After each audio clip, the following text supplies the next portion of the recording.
So a few weeks ago, I was here at LIJ. I've been here for a couple of months now. Initially, I was in room. First, I was on the ninth floor. The issue took place up there, but they took my cell phone away from me. Then they put me downstairs in my own room, 750, Catchwoman's building, Long Island Jewish. So I've been here for a few weeks. It's cool. So then they they moved me because they needed my room for a COVID patient. Because I have my own room. And I agreed. But they said, give us some time. We'll get you another one. I work with the manager here, a woman by the name of Lauren. I said, okay. That's the name she gave me. Sometimes the FBI people, they got to keep their undercover status. That's happened to Paul Robinson. He felt that his doctors were FBI, and I had to agree. But I'm not scared. But anyway, they took me to room 760, room 760, I think 58 or something, whatever the case is. And then this old man named Vincent, he attacked me one morning. So then they had put me for a transfer because there was a COVID outbreak on this floor. And they was like, yo, you might have COVID. So now let me tell you what they did to me. They transferred me to room 409. We're across the hall. The NYPD is monitoring a patient, right, 24/7. It was like a violent offender. They sit out in the hallway, just chill out. The NYPD, whatever. It's just one room, and they kind of almost sleep inside the room with the patient, or whatever they got going on. Then they hang out in the hallway. There's also like a little office, a little on desk with a computer up right outside that room. Now that's a nice room. It's like almost a presidential room. I was like, damn, it's like a little apartment, a very small one. You ain't got no kitchen, but it has its own shower and shit, and a nice one too. It was nice. It was in the corner, but I'm like, okay, so I'm down there by myself. But I remember I didn't get my cell phone. That woman teacher took it away from me just for this moment here. So remember, there's cops there, NYPD 24/7. I'm not bothering them, you know what I mean? But they're right outside my door. It's almost as though they're watching me. That's what it almost was like. So I just caught on.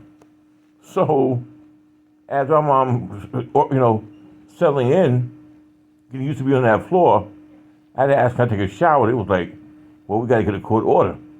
But the thing about that floor, they was slow. I mean, sometimes they didn't even come back when I asked them for something. Then I had no phone, no room phone at all. So I was like, yo, can I, where's my phone at? They was like, oh, we don't know if you have one or not. I was like, what? What do you mean? We want the cops in the background, keeping in the back of the mind what these white women are doing. They're making me argumentative, making the connection between me and the NYPD. You get it? Keeping us nice and warm to be argumentative. Throughout all of our encounters in the threshold of that doorway, they use the NYPD to have a battle between the Black Panther Party and the NYPD. It was an Italian woman orchestrating the whole shit, basically. Making a connection. I'm gonna walk you through it. So they would give me spoiled food. They was abusing me, and this idea the police had something to do with it to build up attention. They was just sitting there, the cops, women cops, male cops. They had nothing to do. But then one of the nurses came. So what happened was, one day, the next day, I'm sitting there, and I'm like, can I have a phone?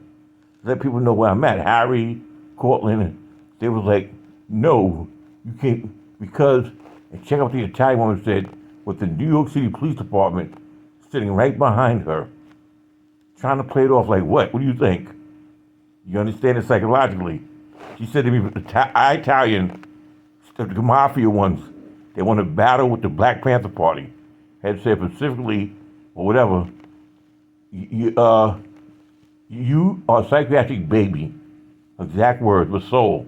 You're a psychiatric baby, breaking me down, younger than me. I said, huh? He said, since you're not seeing your psychiatrist, you lied upstairs. You're paranoid. Now she's making me feel like a faggot bitch. You're paranoid. I said, what do you mean I'm paranoid? I didn't say that, but she said I'm paranoid because I called the NYPD after being assaulted by Vincent, a patient, upstairs on the 7th floor. He said, it's because, she said, and the reason why you're paranoid, because you have not been seeing your psychiatrist. Your psychiatrist breaking me down in them pajamas that I've been within 2 months half naked. You hear me? The NYPD is right back, just sitting back. They ain't budging. Do you understand it? She said she's the backdrop. Have me in a Jamaican woman, she tried to like, can you let the Jamaican woman in to change my linen? So I let her in, so then I had to take a step back and use some manhood psychology that will break any fucking woman. Even in my death, any womanhood, I'll break the shit out of you with my manhood. You heard me?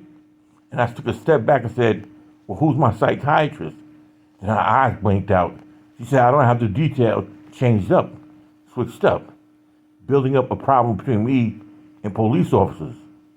So I could do the wrong thing out in the community, make the wrong move, make me argumentative, which is why a woman kicked my foot the other day in a bedroom right here in the hospital.